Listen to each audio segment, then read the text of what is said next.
archway which marked the entrance to the complex of buildings while Nasruddin arranged their collective ticket with the man in the booth.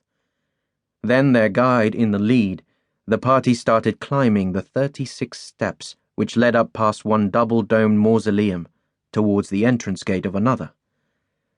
"This is called the Stairway to Heaven," Nasruddin said. "Pilgrims count each step, and if they lose count, they have to start again at the bottom. Otherwise, they don't go to heaven." "I wonder if this is where Led Zeppelin got the song title from," Mike Copley mused out loud. "Idiot," his wife Sharon said. At the top of the stairway, they passed through an archway and into the sunken alley which ran along between the mausoleums.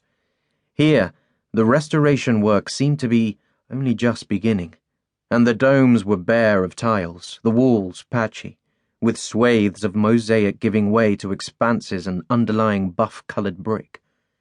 At the end of the alley, they gathered around the intricately carved elm door of Kutam's shrine, and Nasruddin pointed out where the craftsman had signed his name and written the year 1405. Inside the Muslim saint's multi-tiered cenotaph was a riot of floral and geometric design. Docherty stood, staring at it for several minutes, wondering why he always felt so moved by Islamic architecture. He had first fallen in love with the domes and mosaics in Amman, where he had served with the SAS during the latter years of the Darfur rebellion. A near fluency in Arabic had been one legacy of that experience, and in succeeding years he managed to visit Morocco and Egypt. His final mission for the SAS, undertaken in the first weeks of the previous year, had taken him to Bosnia, and the wanton destruction of the country's Islamic heritage had been one of the several reasons offered by that war for giving up on the human race altogether. Not to worry, he thought. After all, Kutam was down there in his well taking care of business. He looked up to find that once again the tour party had left him behind. Docherty smiled to himself and walked back out into the shadowed courtyard, from where he could see the rest of the party strolling away down the sunken alley. Isabel, her black hair shining in the sun above the bright red dress, was talking to Sam Jennings. The silver-haired American didn't walk that gracefully, but at 75 his mind was as young as anyone's in the tour party. Both Docherty and Isabel had taken a liking to him, and his wife Alice, from the first day. Their small bus was waiting for them outside the entrance. It had 6 double seats on one side and 6 single on the other, and a 4-person seat at the back. Despite there being only 14 in the party, 15 counting Nasruddin, the 4 Bradford Pakistanis usually sat in a tightly bunched row on the rear seat, as if fearful of being contaminated by their infidel companions. This time, though, one of the 2 boys, Imran, he thought, was sitting with Sarah Holcroft, or Sarah Jones, to use the name she had adopted for this trip.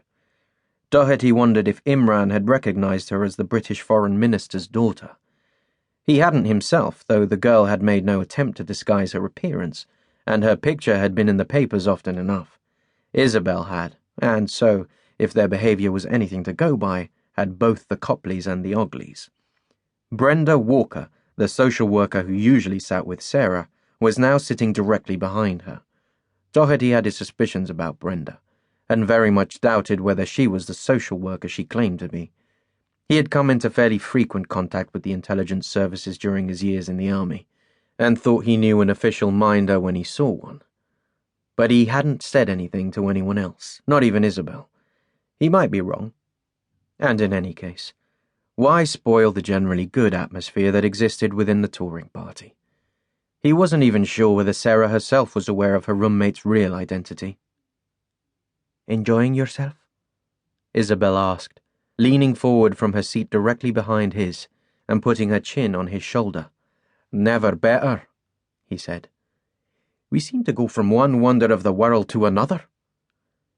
The driver started the bus, and they were soon driving back through the old city, up Tashkent Street, and past the ruined Bibi Khanum Mosque and the Registan assemblage of madrasas, or Muslim colleges, both of which they had visited the previous afternoon.